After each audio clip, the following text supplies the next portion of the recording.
नमस्कार दोस्तों, स्वागत है आपका एक बार फिर आयसा के पॉडकास्ट में। AISA means All India Singer association.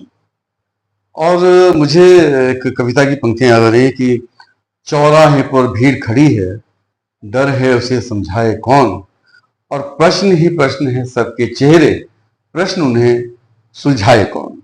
आज बहुत सारे प्रश्न ऐसे हैं और उम्मीद है कि सुलझाए जाएंगे कुछ। दोस्तों, हमारे साथ हैं आज भारती अनंता जी, जो आकाशवाणी में उद्घोषिका हैं, जो बहुत सारी किताबें उन्होंने लिखी हैं, एक्टिंग की है, सिंगिंग करती हैं और व्हाट नॉट। तो आइए चलिए मुलाकात करते हैं उनसे। बहुत बहुत स्वागत है आपका हमारे इस प्रोग्राम में। बहुत बहुत धन्यवाद पुष्पेंद्र जी और बेडोला मैडम, आप दोनों को, और आयशा को थैंक यू। आपने सोचा कि हम जैसे लोगों को भी बुलाया जा सकता है, और उम्मीद करते हैं कि आपकी जो बातचीत होगी उस पर हम खरा उतरने की कोशिश करेंगे। पुनः आपका बहुत बहुत स्वागत है जी। यहाँ से शुरू करते हैं कि भारती अनंता, ये भारती अनंत से अनंता की यात्रा के बारे में थोड़ा सा बताएं। ये यात्रा बहुत अजीबोगरीब यात्रा मैं इसे कहूंगी, और चार पंक्तियां मेरी सुनिएगा। स्वागत। कि विचार का विचार कर तू वर्जनाओं से न डर। क्या बात है। विचार का विचार कर तू वर्जनाओं से न डर, है तुझ में आंधियों सबर, तू अपनी जीत कर प्रबल। क्या बात, क्या बात। और शायद ये विचार ही था कि भारती आनंद अनंता तक का जो सफर मेरा तय हुआ है, और बहुत सारे लोगों का प्यार मिला है। भारती, मेरे पिताजी ने मेरा नाम रखा क्योंकि वो भारत एक महत्वपूर्ण कैरेक्टर था उनके लिए, जो मनोज कुमार जी निभाया करते थे। और पिताजी सुनाते थे कि मैंने तुम्हारा नाम जो भारती रखा, उसके पीछे का कारण ये था कि अगर बेटा हुआ तो भारत, अच्छा, और अगर बेटी हुई तो भारती। तो इत्तेफाकन भारती पैदा हुई। और फिर पिताजी क्योंकि आनंद है, तो मेरे नाम के साथ पिताजी का नाम हमेशा जुड़ा रहा, भारती आनंद। और फिर जब मैं लेखन में आई, जब मेरे अंदर वो कविता का बीज जो शायद बचपन से ही प्रवाहित था, मैं छोटी छोटी शेरो शायरी लिखा करती थी 8th 9th 10th में। और उस समय की शेरो शायरी भी बड़ी अजीब होती थी। चम्मच में चम्मच, चम्मच में जीरा, मेरी सहेली लाखों मीरा। बट मैं थोड़ा अलग हट के लिखती थी कि मुझे लगता था कि अगर आप किसी को कुछ लिख रहे हो तो अपने शब्द प्रयोग करने चाहिए। हालांकि मैं वो सब कुछ भूल चुकी हूँ। एक डायरी थी, वो पता नहीं कहाँ चली गई समय के उस धुंध के साथ, वो भी धुंधली हो गई। लेकिन हाँ, वो बीज कहीं ना कहीं बचपन से था, और वहीं से अनंता का वो सफर शुरू हुआ। अच्छा, आपके व्यक्तित्व पर किसका ज्यादा असर है, मदर का या फादर का? नाम पिताजी का मेरे साथ है, लेकिन असर माँ का बहुत ज्यादा है। वो क्योंकि माँ ने बहुत मेहनत की है। मैं जिस फैमिली से आती हूँ, मतलब हम कह सकते हैं कि हम आर्थिक रूप से संसाधनों के लिए बड़ी मेहनत की है। माँ ने पत्थर भी तोड़े हैं, खेतों में लोगों के साथ काम भी किया। पिताजी ने भी बराबर काम किया, पिताजी टेलरिंग करते थे। और बड़ी कहते हैं ना, हमेशा कश्मकश रहती है, क्योंकि मैं सबसे बड़ी हूँ घर में। 3 बहनें हैं हम, छोटा भाई है चौथा। तो एक लगा रहता था कि किस तरह से परिवार आगे बढ़े। तो दोनों बड़ी मेहनत करते थे, और माँ से इसलिए इंस्पायर होती है लड़कियां, खासकर अटैच बहुत ज्यादा होती हैं माँ के साथ। तो माँ को मैंने ये भी देखा है कि माँ किसी के साथ काम पे गई खेती करने के लिए, तो जो माँ को खाने के लिए मिला वो अपने पल्लू में बांध कर ले आती थी। वो रोटी का टुकड़ा, मतलब वो लेके आती थी कि मैं अकेले कैसे खाऊं, या किसी ने 4 दाने अखरोट दे दिए तो वो अखरोट भी संभाल कर घर लाती थी कि मेरे 4 बच्चे हैं, एक एक खाएंगे। तो वो प्रभाव मुझ पर पड़ा है। उस फीलिंग का तो खैर कोई जवाब नहीं जी। अच्छा, आपकी साहित्यिक यात्रा जो शुरुआत हुई, किससे प्रेरित हुई आप? किसके लेखन देख के या कुछ वस्तु स्थिति देख के आपको प्रेरणा मिली कि मैं कुछ लिखूं? ऐसा मैंने कभी सोचा नहीं था त्यागी जी कि मैं कुछ लिख पाऊंगी, कभी नहीं सोचा था। वो मैंने कहा ना, शेरो शायरी से एक शुरुआत हुई, लेकिन एक आदत थी मुझ में कि अगर मैं 3rd क्लास में हूँ तो मुझे 4th की हिंदी की किताबें पढ़नी है, हिंदी की कहानियां पढ़नी है, हिंदी की कविताएं पढ़नी है।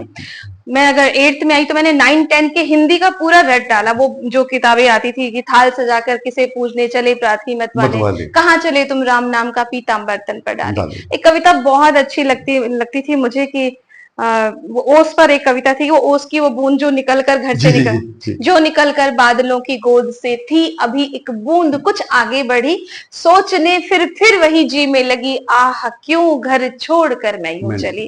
तो वो उथल पुथल कहीं शायद वो ओस की बूंद मैं कह सकती हूँ कि मैं भी थी, कि एक डर था कि हम कहाँ जाएंगे, किस दिशा में जाएंगे। तमाम पाबंदियां उस टाइम पर और आज के टाइम पर महिलाओं के लिए बहुत अलग वातावरण हुआ करता था।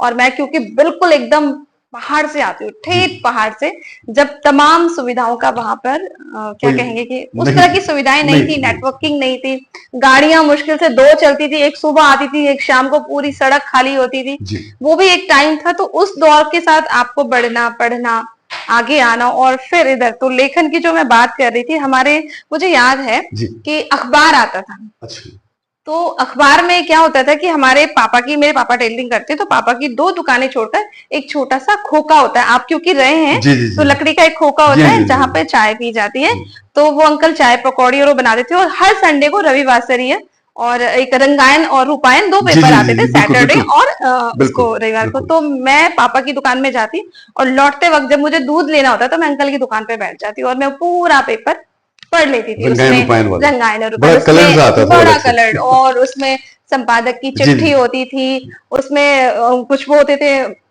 अंतर ढूंढिए, 6 अंतर ढूंढिए, 10 अंतर ढूंढिए, वर्ग पहेली होती जी जी थी, वर्क पहली होती थी। और उनके मैं आंसर ढूंढ ढूंढ कर वहीं लिख लेती थी जी अंकल से। तो अंकल ने एक दिन कहा, मास्टर जी भाई आपकी बेटी को, मैंने बच्चे बहुत सारे देखे पर आपकी बेटी में कुछ अलग अलग है, ये पूरा अखबार पढ़ जाती है।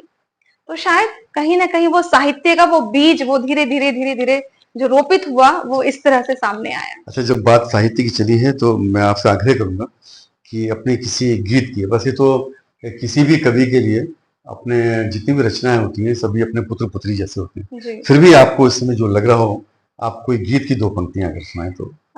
बस आवाज मेरी बहुत अच्छी है त्यागी जी, बट गीत नहीं गा पाती हूँ। मतलब कविता को मैं कभी उस तरह से गा नहीं पाई, जी या जी शायद हो सकता है मैंने कोशिश नहीं की। जी हालांकि यहाँ तो माँ बहुत अच्छा गाती हैं। मैं गीत बहुत अच्छे गा लेती, लेकिन कविता में मैंने कोशिश नहीं की। बस कुछ कविताएं मेरी अजीबो गरीब भी कह सकते हैं आप। और एक कविता है जी बिल्कुल स्वागत। कि मुझ में हजार कमियां सही, मुझ तुम अपनी में देखो, मुझ में हजार कमियां सही।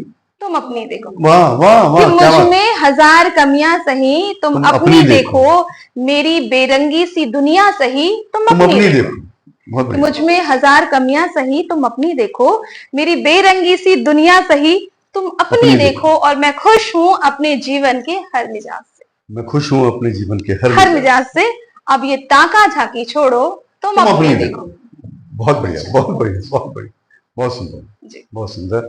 और इसमें कहीं ना कहीं है कि जैसे कि आजकल एक रिवाज है कि उंगली बस दूसरे की तरफ ही रहती है और ये नहीं समझते कि बाकी उंगलियां अपनी अपनी तरफ तरफ है हैं। जी। अच्छा अब आते हैं चलते हैं आपके उद्घोषिका बनने पर। तो ये आपको कहाँ से कहाँ बड़ी पहुंचे दिलचस्प आप? स्टोरी जी है। बिल्कुल। इससे पहले मैं सरस्वती विद्या मंदिर में शिक्षिका रही। अच्छा अच्छा, प्रिंसिपल का दायित्व मुझ पे रहा, जी 13 साल 14 साल का समय मैंने विद्यालय को दिया। जी लेकिन फिर परिस्थितियां बदलती, बच्चों को पढ़ाने के उद्देश्य से हम लोग देहरादून आए, और एक दिन मैं घर पर ही थी, और उन दिनों फिल्म आई थी तुम्हारी सुलू। जी तुम्हारी सुलू फिल्म की मैंने सिर्फ चर्चा सुनी, मैंने नहीं देखा, और उस फिल्म का एक एडिटोरियल मेरे सामने ऐसे अखबार पे पड़ा हुआ था, और मैं उसे पढ़ रही थी, और मैं सब्जी काट रही हूँ, जी गोभी काट रही हूँ, गोभी की सब्जी बना रही हूँ कि मुझे शाम को सब्जी बनानी। वो पेपर मैं पढ़ रही हूँ, कहानी मैं पढ़ चुकी थी, उस कहानी में क्या क्या हुआ, और वो वहां पे जो उसका जो कैरेक्टर है वो मटर छीलते हुए दिखाया गया था। जी तो मुझे रेडियो सुनने का बड़ा शौक शौक था, तो रेडियो मेरा चल रहा है, फोन पे चल रहा है, रेडियो नहीं था मेरे जी पास, जी फोन पे वो छोटे फोन एफएम पे चल रहा है, मैं सुन रही हूँ एफएम। और वो सोच के मैं कल्पना कर रही हूँ कि काश सब्जी काटते काटते ही सही मैं भी ऐसे ही कहीं परफॉर्म करने लग जाऊं। क्या तो वो कहते हैं ना कि आप जो इस ब्रह्मांड हाँ में सोचते हैं वो सुनता है, बिल्कुल ईश्वर आपको उस चीज से मिलाता है। मैनिफेस्टेशन जो होता है। और इत्तेफाक के बाद ये देखिए कि उसके आधे घंटे बाद एक अनाउंसमेंट आती है कि आकाशवाणी में आकस्मिक उद्घोषक के लिए जगह जो खाली है, अगर आप आना चाहें तो आए। क्या तो बात हमने फॉर्म फिल किया, परीक्षा दी, 3 तरह की परीक्षाएं है। जी होती हैं, जी लिखित होता है और वाणी टेस्ट होता है, उसके बाद एक स्क्रिप्ट राइटिंग होती है। तो हम उसमें निकले, और वहां से उद्घोषिका का एक सफर शुरू। क्या बात है बहुत बढ़िया। और आपकी चीजें मैंने सुनी है आकाशवाणी पे आपकी उद्घोषण होना, मैं चाहूंगा कि एक बार एक प्रैक्टिकल कुछ अलग सा करते हैं। आप समझ लीजिए कि आप यहाँ नहीं हैं जी और आप समझ लीजिए कि आप रेडियो स्टेशन में हैं और अपने प्रोग्राम की उद्घोषणा कर रही हैं, तो एक बार हो जाए। जी।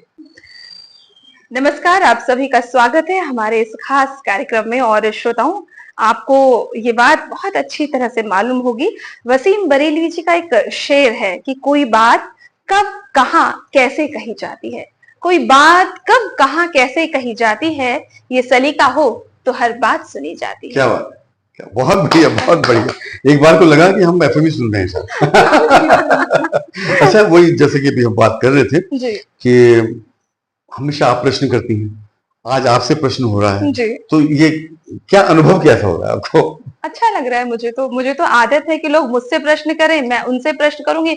और हाँ, मैं आपको थैंक यू बोलना चाहूंगी कि आपने इसके लिए सोचा। आयशा को जी मैं थैंक यू बोलना चाहूंगी कि उन्होंने सोचा कि हाँ, कोई ऐसा व्यक्ति आए और लोगों तक पहुंचे, कम से कम कहीं ना कहीं हम किसी को इंस्पायर कर सके अपनी जर्नी के माध्यम से। बिल्कुल क्योंकि आज तो मैं रेडियो पे बोल रही हूँ, एक टाइम ऐसा था, हमारे जो घर है वो कच्चे घर बने हुए हैं, लकड़ी के घर हैं, बिल्कुल बिल्कुल, और ऐसे बीच में दीवार नहीं होके बीच में लकड़ी का लकड़ी घर का है, होता तो है, इस घर से उस घर की आवाज साफ साफ सुनाई सुनाई देती है। देती है। तो मैं इस रूम में रहती हूँ, मेरा घर ये वाला है, मेरे बगल में बुड्ढी जी, मतलब मेरी मम्मी की जी जी मामी जी, वो जी रहती है। उनके घर में रेडियो था और हम रेडियो कान लगा के सुन रहे हैं। जी, तो वो उनका मूड आया तो उन्होंने बंद कर बंद दिया। कर दिया। हमने कभी सुना कभी नहीं सुना, फिर पापा ने एक ट्रांजिस्टर खरीदा। तो मेरी एक आदत थी कि पढ़ने के साथ साथ मैं उसे रखती थी, कि मतलब मैं पढ़ रही हूँ बस गाने वो मेरे कान में चल रहे हैं। लेकिन आज जब मैं वहां हूं तब वो एक सुकून लगता है कि शायद वो जो कनेक्शन वहां जुड़ा वो आज था। आ सकते हैं। एक टाइम ये भी था त्यागी जी, मतलब मुझे बताने में हिचक नहीं होती कि रामायण महाभारत के सीरियल उन दिनों शुरू हो रहे थे, क्योंकि टीवी का जमाना शुरू हुआ जी रेडियो जी के जी, बाद। तो हमारे घर में कोई टीवी नहीं 82 था, 84 83 ऐसा कुछ। बहुत छोटे थे जी हम लोग। जी और हम किसी के घर में टीवी देखने जा रहे थे, तो कुछ लोग तो बड़े अच्छे से बैठाते थे, पर कुछ लोग ऐसे थे बिल्कुल हमारे पड़ोस में, जी जी, वो हमें देखते ही पर्दा डाल देते, या एकदम से रिमोट से अपना ये उसका कि बटन, क्यों आ गए हैं क्यों बस। आ गए ये लोग, क्यों देख रहे हैं। और हम ऐसे घुस घुस के देखते थे कि यार हमें टीवी देखना है। पर आज मैं सोचती हूँ कि वो ईश्वर है ना, वो बहुत बड़ा होता है कि आज लोग हमें टीवी पर क्या देखते हैं। बात, ये क्या एक आत्मसंतुष्टि का विषय है मेरे लिए। नहीं, ये हमारे लिए बड़ी खुशी का विषय है कि आपने एक छोटी सी फोन कॉल पे अपनी सहमति दी और आपने समय दिया, और हमारे दर्शक जो सिर्फ आपकी आवाज सुनते थे एफएम के माध्यम से, आज रूबरू होंगे हमारे आयशा के इस कार्यक्रम से। उसके लिए पुनः आपको बहुत बहुत हार्दिक थैंक यू धन्यवाद। जी। तो मैम, आपने काव्य लेखन किया है, पुस्तकें आपने अपनी प्रकाशित करवाई हैं, और उद्घोषिका भी हैं, आप गाना भी गाती हैं, और कविता तो करती ही हैं आप, और हिंदी में आप पीएचडी भी कर रही हैं। अब इसके अलावा आपका रुझान जो है अभिनय की तरफ कैसे हुआ, उसके बारे में थोड़ा सा बताएं। देखिए त्यागी जी, अभिनय तो बचपन से था, लेखन भी था, लेकिन अभिनय मेरा ज्यादा इसलिए था क्योंकि मैं शुरुआत से ही मंचू पे हूँ, अच्छा, स्कूल ही टाइम से। मेरा ये मानना है, एक और मैं आपकी बात में थोड़ा सा वो करूंगा कि जब व्यक्ति पैदा होता है ना बचपन से, तो मेरे ख्याल में तभी से अभिनय शुरू करना कर देता बिल्कुल, है ना? अभिनय हमारे भीतर होता है, बस पहचानने वो में बच्चा जो बोल नहीं सकता है, जी माँ को देखकर मुस्कुराता है, जी उसको कुछ चाहिए तो वो उस तरह से बोलेगा, अभिनय वहीं से शुरू हो जाता है, और फिर तमाम जिंदगी आदमी अभिनय करता रहता है। वो अलग चीज है कि वो सकारात्मक करता है या नकारात्मक करता है। बिल्कुल, पूरी जिंदगी अभिनय ही होती है। बिल्कुल मुझे तो ऐसा लगता है कि मैंने जितने भी वर्ष जिए हैं जी, वो कहीं ना कहीं अभिनय से ही जुड़े हुए थे। बस ये बात है कि वो रिकॉर्डेड रिकॉर्डेड नहीं, करेक्ट वो करेक्ट करेक्ट दस्तावेज नहीं था। Correct correct. लेकिन हाँ, जब उसका दस्तावेजीकरण हुआ, जब मैं इधर नाटक से जुड़ी, मोक्षयात्रा से जुड़ी, आज भी किया, जी कई जगह हमने उसको परफॉर्म भी किया जी डॉक्टर सुमन रावत के निर्देशन में, जी जी जी, बहुत अच्छा अनुभव रहा। फिर इधर दूरदर्शन पे आपकी कविताओं को, रवाल्टी कविताओं को लेकर रवाल्टी मेरा की, बहुत ज्यादा, उसके बारे में कुछ बताइए हाँ आप। जी, और उसके बारे में भी बात करेंगे। फिर जब फिल्मों में आना हुआ, फिल्में भी की हैं, टेलीफिल्म्स की हैं, वेब सीरीज में एक छोटा सा रोल मुझे मिला, खुद को अच्छा लगा। एक फिल्म में भी एक जगह छोटा सा रोल था, सन्नी वेट्स गिन्नी करके एक अच्छा फिल्म अच्छा आई अच्छा थी, अच्छा, उसमें जी भी एक जगह बहुत छोटा सा, पर मुझे लगता है वो छोटा सा मेरे लिए बहुत बड़ा था। जी, क्योंकि कहीं ना कहीं जो मेरी प्रतिभा, जैसे वो कहते हैं ना, मन में टीस थी तीस मेरे, जी वो मेरी बाहर निकल के आई। और अभी आने वाले समय में 2 फिल्में आ रही हैं मेरी, जी गढ़वाली में जी, एक घसियारी है और एक और फिल्म है भैरव। घसियारी और भैरव जी दर्शकों जरूर देखेगा जी। जी बिल्कुल। और बात करें रवाल्टी की, तो रवाल्टी चूंकि मेरी मातृभाषा है, माँ की बोली है, और आप ताज्जुब मानेंगे कि हमारा जो परिवेश था, हम हिंदी में बात करते थे घर में जी मम्मी पापा के साथ। तो जब मुझे नानी के घर जाना होता था और वो अपनी रवाटी भाषा बोले तो मुझे बहुत कम समझ में आता था कि क्या बोल क्योंकि रहे हैं, अभ्यास नहीं क्या है। बोल रहे हैं। तो मेरी नानी बोलती थी जय चटकटी छोरी नहीं ले आप भी भाषा नहीं जानती और ये अजीब लड़की है अपनी जी भाषा। तो जी मुझे जी, ये बात पिंच कर पिंच गई। कर गई। फिर 11th में जब मैं पहुंची तो मेरे आसपास जो लड़कियां थी मैं उनसे सीखती थी कि कैसे बोलना है, क्या बात। कौन से शब्द को क्या कहना है, वो करती रही। फिर महावीर रवाल्टा जी हैं, रवाल्टी के बहुत सशक्त हस्ताक्षर हैं। जी हिंदी में उनकी बहुत सारी किताबें हैं, 38 समथिंग उनकी अरे किताबें वाह। आ चुकी हैं। हर विविध विषयों पर लिखते हैं, वो कह सकते हैं रवाल्टी के हमारे गुरु हैं। जी जब मैंने उन्हें बोलते देखा, सुनते देखा, तो मुझे लगा मुझे भी तो लिखना चाहिए, मैं भी तो लिख सकती हूँ।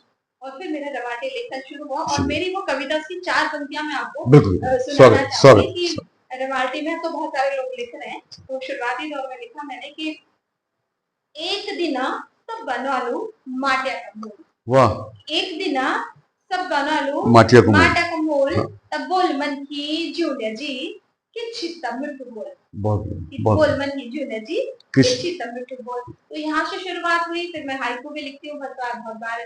दूरदर्शन पे भी मेरा जो है कविताएं प्रसारित प्रसारित हो होती चुकी हैं, है। मंचों पे गई हूँ। उड़ीसा में एक अखिल भारतीय सम्मेलन हुआ था, वहां पर भी मैंने अपनी कविता रवाल्टी जो कविता है उसके लिए प्रतिभाग किया। अलग अलग सम्मेलनों में जाते रहते। मुझे लगता है कि हमें अपनी मातृभाषा को कभी नहीं छोड़ना चाहिए, वो हमारी पहचान है, वो हमारी पहचान है। तुम बात करने का तो बहुत कुछ मन है आपसे और ऐसा लगता है कि बातें करते जाओ, लेकिन समय की बाध्यता है और ये वादा है कि अगले अंक में फिर आपसे मुलाकात होगी अगर आपकी सहमति होगी। बिल्कुल होगी। और इन सारी बातों के बीच वो शब्द मैंने कहा ना, जब आप कह रहे थे कि नाटक में कैसे जी आए, अभिनय कैसे आया, तो मन में वो टीस है ना कि कुछ खास तो नहीं हूँ मैं मगर चुनिंदा, क्या बात है, कुछ खास तो नहीं नहीं हूँ मैं मगर हाँ चुनिंदा मगर चुनिंदा हूँ, मुझे दफन करना आता नहीं, मैं अपनी जिद से जिंदा। और शायद वो जिद थी कि जिसने मुझे लेखन में, अभिनय के सामने, अभिनय की दुनिया में कैमरे के सामने ऑल इंडिया रेडियो पर लेकर आया। और वो जिद थी। और वही मैं बात कहना चाहूंगी महिलाओं के लिए। जब भी महिलाएं कहती हैं कि हम कमजोर हैं, हम सिर्फ हम सिर्फ हाउस वाइफ हाँ हैं। नहीं, आप हाउस वाइफ नहीं है, आप निर्माता है पूरी पृथ्वी की। कभी भी खुद को कम मत आंकिए।